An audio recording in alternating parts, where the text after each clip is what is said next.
আসসালামু আলাইকুম প্রিয় শিক্ষার্থীবৃন্দ, সবাইকে বেসিক ক্যাম্পাসের পক্ষ থেকে শুভেচ্ছা ও স্বাগতম। আমার আজকের আলোচনার বিষয় হচ্ছে 2021 সালের এসএসসি পরীক্ষায় অংশগ্রহণকারী শিক্ষার্থীদের জন্য অ্যাসাইনমেন্ট নিয়ে।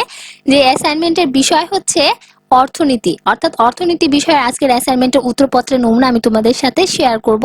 বন্ধুরা, তাহলে আমাদেরকে এই অ্যাসাইনমেন্টের উত্তরপত্র তৈরি করার আগে আমাদেরকে হচ্ছে এটা প্রশ্নপত্র খুব ভালো করে বুঝে নিতে হবে। তাহলে বন্ধুরা, আমরা এখন প্রশ্নপত্রে চলে যাব। প্রশ্নপত্রে আমরা দেখতেই পাচ্ছি যে এটা হচ্ছে আমাদের 1 নম্বর অ্যাসাইনমেন্ট অর্থনীতি বিষয়ের, এবং এটা হচ্ছে প্রথম অধ্যায় থেকে অ্যাসাইনমেন্টটি আমাদের করতে বলা হয়েছে।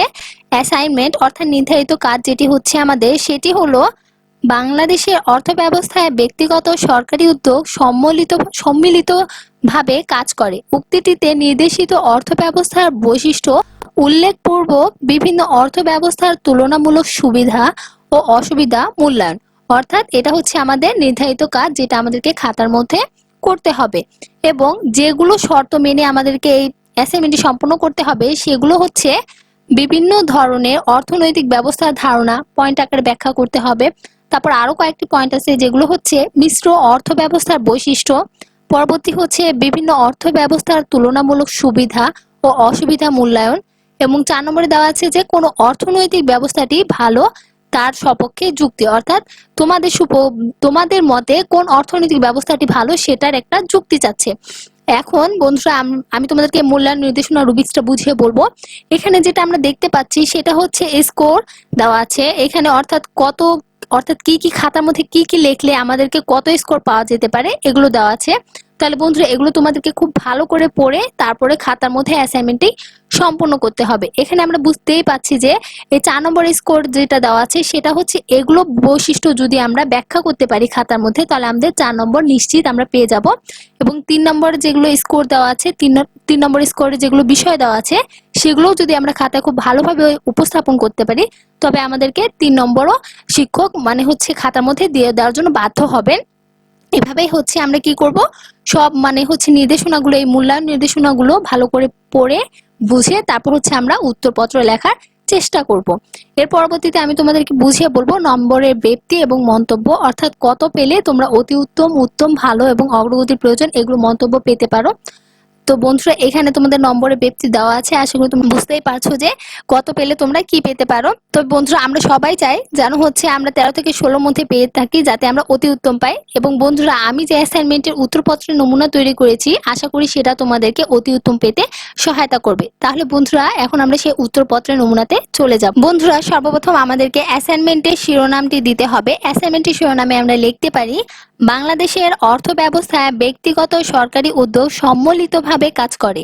উক্তিটিতে নির্দেশিত অর্থব্যবস্থার বৈশিষ্ট্য উল্লেখপূর্বক বিভিন্ন অর্থব্যবস্থার তুলনামূলক সুবিধা ও অসুবিধা মূল্যায়ন। অর্থাৎ আমাদের যেটা নির্ধারিত কাজ ছিল সেটাই আমরা শিরোনাম দিতে পারি। এর পরবর্তীতে আমরা দেখে নিব কিভাবে আমরা এই উত্তরপত্রটা তৈরি করব। তাহলে বন্ধুরা, আমাদেরকে যেহেতু পয়েন্ট দেওয়া ছিল সেগুলো পয়েন্ট আমরা লিখব। প্রথমে আমরা সূচনা দিয়ে শুরু করব। বাংলাদেশের অর্থব্যবস্থায় ব্যক্তিগত ও সরকারি উদ্যোগ সম্মিলিতভাবে কাজ করে। উক্তিটিতে নির্দেশিত অর্থব্যবস্থার বৈশিষ্ট্য উল্লেখপূর্বক বিভিন্ন অর্থব্যবস্থার তুলনামূলক সুবিধা ও অসুবিধা মূল্যায়ন করা হলো। পৃথিবীর বিভিন্ন দেশে বিভিন্ন ধরনের অর্থনৈতিক ব্যবস্থা বিদ্যমান রয়েছে। নিম্নে বিভিন্ন ধরনের অর্থনৈতিক ব্যবস্থা সম্পর্কে আলোচনা করা হলো। এখন বন্ধুরা, আমরা নিম্নে বিভিন্ন ধরনের অর্থনৈতিক ব্যবস্থা সম্পর্কে জানবো। এখানে দেওয়া আছে যে বিভিন্ন ধরনের অর্থনৈতিক ব্যবস্থার ধারণা, অর্থাৎ যেটা আমাদের এখানে লেখাই ছিল যে নিম্নে বিভিন্ন ধরনের অর্থনৈতিক ব্যবস্থা সম্পর্কে আলোচনা, সেগুলো এখন আমরা নিচে দেখতে পারবো। তাহলে প্রথম নম্বর অর্থনৈতিক ব্যবস্থা যেটা হচ্ছে সেটা হলো ধনতান্ত্রিক অর্থ ব্যবস্থা, ক্যাপিটালিস্টিক ইকোনমি। এই ব্যবস্থায় উৎপাদনের উপাদানগুলো ব্যক্তি মালিকানাধীন এবং প্রধানত বেসরকারি উদ্যোগে সরকারি হস্তক্ষেপ ছাড়া স্বয়ংক্রিয় দাম ব্যবস্থার মাধ্যমে যাবতীয় অর্থনৈতিক কার্যক্রম পরিচালিত হয়। এ ধরনের অর্থ ব্যবস্থাকে ধনতান্ত্রিক বা পুঁজিবাদী অর্থ ব্যবস্থা বলে।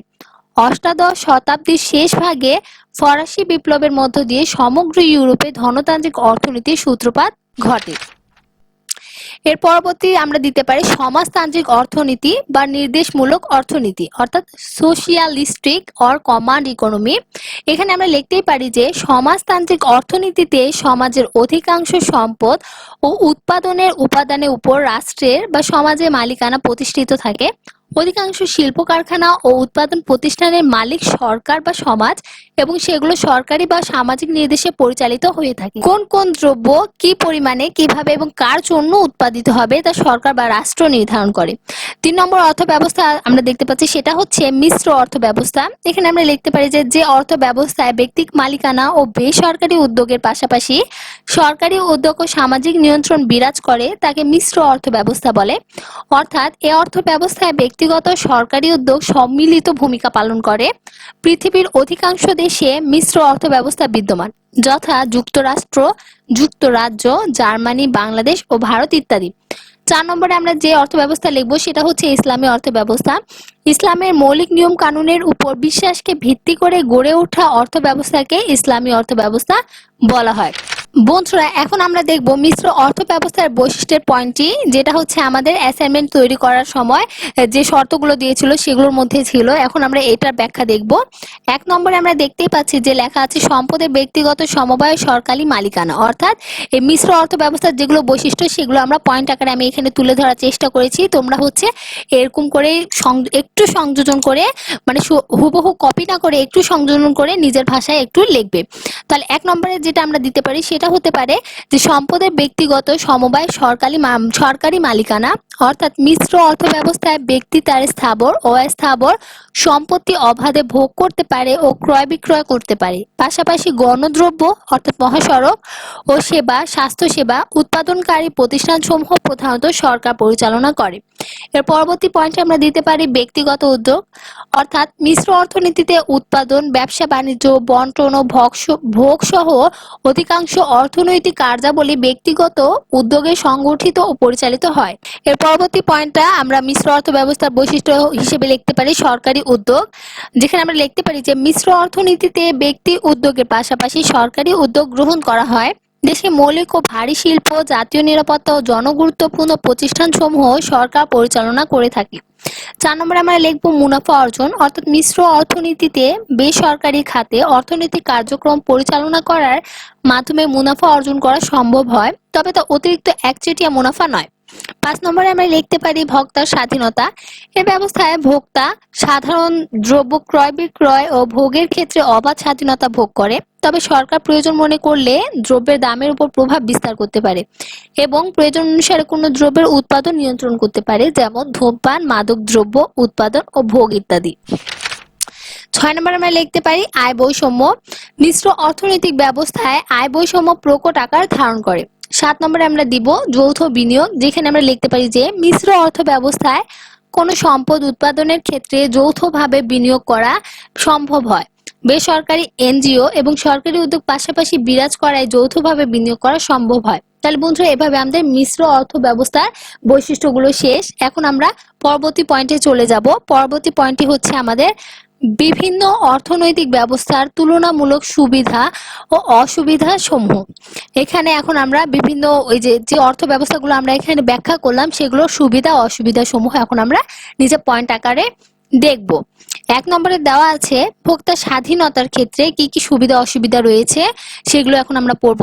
ধনতান্ত্রিক অর্থ ব্যবস্থায় প্রত্যেক ভোক্তা তার নিজস্ব পছন্দ, ইচ্ছা ও রুচি অনুযায়ী অবাধে দ্রব্য ক্রয় ও ভোগ করতে পারে, অর্থাৎ পূর্ণ স্বাধীনতা বিরাজ করে। কিন্তু সমাজতান্ত্রিক অর্থ ব্যবস্থায় অধিকাংশ ক্ষেত্রে ভোক্তারা সরকার ও কেন্দ্রীয় পরিকল্পনায় নির্ধারিত উৎপাদিত দ্রব্যাদি ভোগ করে থাকে। কোনো ভোক্তা ইচ্ছাকৃত অর্থ ব্যয় করে বাজারকে প্রভাবিত করে কোনো কিছু উৎপাদন ভোগ করতে পারে না। আবার মিশ্র অর্থ ব্যবস্থা ভোক্তা সাধারণ দ্রব্য ক্রয় বিক্রয় ও ভোগের ক্ষেত্রে অবাধ স্বাধীনতা ভোগ করে, তবে সরকার প্রয়োজন মনে করলে দ্রব্যের দামের উপর প্রভাব বিস্তার করতে পারে এবং প্রয়োজন অনুসারে কোনো দ্রব্যের উৎপাদন নিয়ন্ত্রণ করতে পারে। তাহলে বন্ধুরা, এটা ছিল আমাদের ভোক্তার স্বাধীনতার ক্ষেত্রে কি কি সুবিধা অসুবিধা। এর পরবর্তী পয়েন্টে আমরা দিব সম্পদের মালিকানার ক্ষেত্রে কি কি সুবিধা অসুবিধা রয়েছে সেগুলো। এখানে আমরা দেখতে পাচ্ছি ধনতান্ত্রিক অর্থ ব্যবস্থায় সমাজের অধিকাংশ সম্পদ বা উৎপাদনের উপকরণগুলো ব্যক্তি মালিকানায় থাকে, ব্যক্তি এগুলো হস্তান্তর ও ভোগ করে থাকে। সমাজতান্ত্রিক অর্থনীতিতে অধিকাংশ সম্পদ অর্থাৎ জমি, কলকারখানা, খনি ইত্যাদি উৎপাদনের উপাদানগুলোর মালিক হলো সরকার, সমবায় প্রতিষ্ঠান, যৌথ সামাজিক দল ইত্যাদি। আবার মিশ্র অর্থনৈতিক ব্যবস্থায় ব্যক্তি তার স্থাবর ও অস্থাবর সম্পত্তি অবাধে ভোগ করতে পারে ও ক্রয় বিক্রয় করতে পারে। পাশাপাশি গণদ্রব্য অর্থাৎ মহাসড়ক ও সেবা অর্থাৎ স্বাস্থ্য সেবা উৎপাদনকারী প্রতিষ্ঠানসমূহ প্রধানত সরকার পরিচালনা করে। 3 নম্বরে আমরা দিব হচ্ছে প্রতিযোগিতার ক্ষেত্রে কি কি সুবিধা অসুবিধা রয়েছে সেগুলো। এখানে আমরা লিখব সমাজতান্ত্রিক অর্থব্যবস্থায় অবাধ প্রতিযোগিতার অভাব রয়েছে, কারণ অধিকাংশ ক্ষেত্রে সরকারি উদ্যোগ উৎপাদন পরিচালিত হয়, সেখানে বহু সংখ্যক বেসরকারি উদ্যোক্তার অবাধ প্রতিযোগিতা থাকে না। কিন্তু ধনতান্ত্রিক অর্থব্যবস্থায় দ্রব্য ও সেবা উৎপাদনে প্রথমে অনেক ফার্ম অবাধে প্রতিযোগিতা করে, ফলে তখন দ্রব্যের দাম কম থাকে এবং নতুন নতুন আবিষ্কার সম্ভব হয়। 4 নম্বরে আমরা দিতে পারি মুনাফা অর্জনের ক্ষেত্রে সুবিধা অসুবিধা সমূহ। এখানে আমরা লিখব ধনতান্ত্রিক অর্থব্যবস্থায় উৎপাদক সর্বোচ্চ মুনাফা অর্জনের জন্য উৎপাদন করে। মিশ্র অর্থনীতিতে বেসরকারি খাতে অর্থনৈতিক কার্যক্রম পরিচালনা করার মাধ্যমে মুনাফা অর্জন করা সম্ভব হয়, তবে তো অতিরিক্ত একচেটিয়া মুনাফা নয়। আর সমাজতান্ত্রিক অর্থব্যবস্থায় উৎপাদন করা হয় সকল জনগণের মঙ্গলের কথা চিন্তা করে। তাহলে বন্ধুরা এইভাবে আমাদের ওই পয়েন্টটি শেষ হয়ে গেল। এখন আমরা পরবর্তী পয়েন্টে যাব, যে পয়েন্টটি হচ্ছে আমাদের অর্থাৎ তোমাদেরকে যুক্তি উপস্থাপন করতে বলা হয়েছে যে কোন অর্থনৈতিক ব্যবস্থাটি তোমাদের কাছে সবচেয়ে ভালো মনে হয়। এখানে আমি নিজেরটা বলেছি, এখানে আসলে এই মিশ্র অর্থনৈতিক ব্যবস্থাটা খুবই গুরুত্বপূর্ণ অর্থাৎ খুবই ভালো। তাহলে তোমরা সবাই এটাই দেওয়ার চেষ্টা করবে। এখানে যে পয়েন্টটি আমরা উপরে হেডিং এ দিতে পারি সেটা হচ্ছে যে অর্থনৈতিক ব্যবস্থাটি ভালো তার সপক্ষে যুক্তি উপস্থাপন করা হলো। এখানে আমরা লিখব মিশ্র অর্থনৈতিক ব্যবস্থা হচ্ছে সর্বাপেক্ষা উৎকৃষ্ট অর্থ ব্যবস্থা, কারণ এ অর্থ ব্যবস্থায় ব্যক্তি মালিকানা ও বেসরকারি উদ্যোগের পাশাপাশি সরকারি উদ্যোগের মাধ্যমে সম্মিলিতভাবে উৎপাদন কার্যক্রম সম্পন্ন করা হয়। বিশ্বে কোথাও বিশুদ্ধ ধনতন্ত্র বা বিশুদ্ধ সমাজতন্ত্র নেই, তাই অনেকে মিশ্র অর্থ ব্যবস্থাকে একটি উন্নত অর্থ ব্যবস্থা বলে মনে করেন। বিশ্বের অধিকাংশ দেশে মিশ্র অর্থ ব্যবস্থা বিদ্যমান রয়েছে। তাহলে বন্ধুরা এভাবে আমাদের এই অ্যাসাইনমেন্টের উত্তর লেখা শেষ হয়ে যাবে। আশা করি বন্ধুরা তোমরা সবাই বুঝতে পেরেছো যে কিভাবে তোমাদেরকে অ্যাসাইনমেন্টের উত্তরটি তৈরি করতে হবে। তবে অবশ্যই বন্ধুরা তোমাদেরকে অ্যাসাইনমেন্টটি তৈরি করার সময় হাতের লেখা খুব সুন্দর করে করতে হবে এবং হচ্ছে কোনো কাটাকাটি করা যাবে না। তাহলে বন্ধুরা আজ এ পর্যন্তই। এভাবে পরবর্তী অ্যাসাইনমেন্টের উত্তরপত্রের নমুনা পাওয়ার জন্য আমাদের চ্যানেলের পাশে থাকবে, আমাদের চ্যানেলকে সাবস্ক্রাইব করবে। সুস্থ থাকবে, ভালো থাকবে। ধন্যবাদ।